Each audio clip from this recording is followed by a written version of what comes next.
The lane was narrow, hemmed by mighty trees. It wound up a hill where smoke trailed above a massive cliff. The sun was streaming down, yet the air carried an early morning bite. But that was not what made me shiver.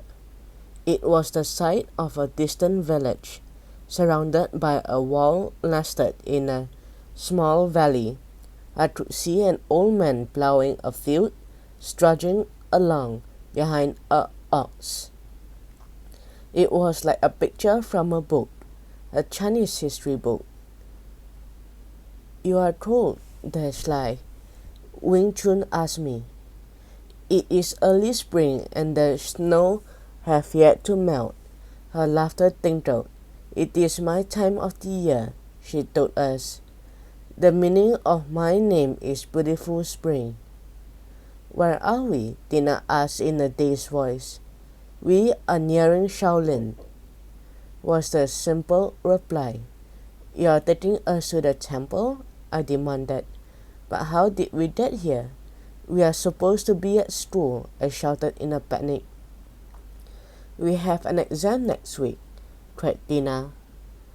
"It is time for you to learn new skills," Wing Chun said calmly. "You are indeed fortunate that the Tiger Master selected you."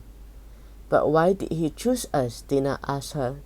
"And what does he want us to do?" I probed. "Being chosen is a great honor," Wing Chun smiled. "The great masters choose their students. The students cannot choose them," she sighed. "Once I was chosen too, and the skills I learned saved my life." "How?" Tina wanted to know, forcing fear from her voice.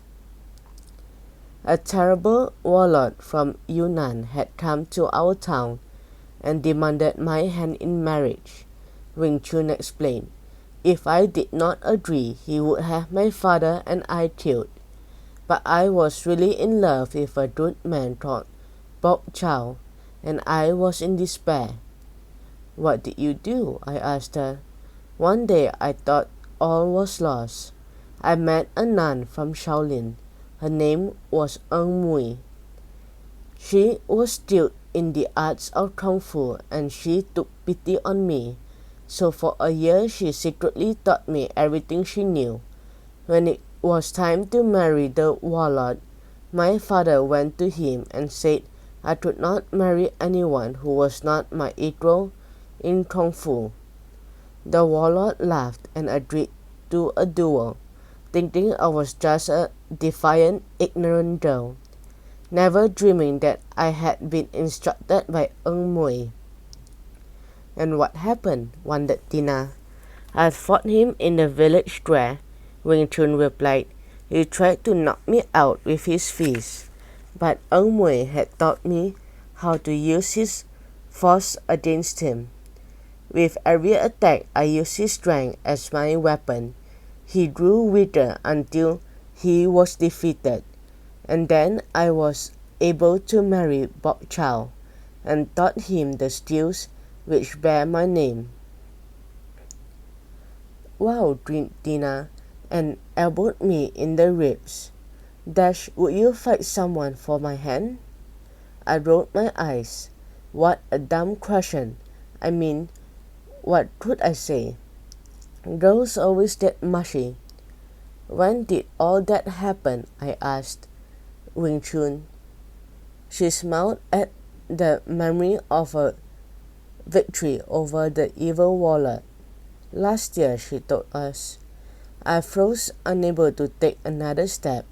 A terrible fear gripped me. Tina spun around in the same instant and screamed, "But this is the 21st century," she protested. Wing Chun placed a hand on her shoulder.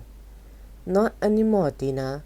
Unless I am mistaken in your way of measuring time, this is the year 1776, and the blood ran chill in my veins."